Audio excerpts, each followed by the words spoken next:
কি হয়েছে ভাই, তুমি পড়ে গেছো? তাকে দাও তো, তাকে দাও।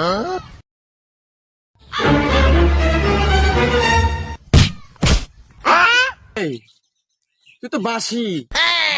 তোর তো সময় শেষ হয়ে যায় 1 বছর আগে। তুই এখনো কি এসেছিস? তোর ফিরে যদি কোনো সময় দিয়েছি, তোর একদম পাড়ায় মেরে হেলাই দেবো নিয়ে। আহারে বেচারা, সময় তো তোমার শেষ। আর কতদিন থাকবা? কিছু তো উঠতে পারলে না, আলু পটল সেরে যাও, আমাকে কিছু করতে দাও। সবাই এখন নতুন রূপে ফিরতে চায়। প্লাস্টিক সার্জারি করে আসি। যাও যাও, কি বাসে মানে বোঝা হয়ে গেছে, যাও ফিরে। তো সবাইকে অগ্রিম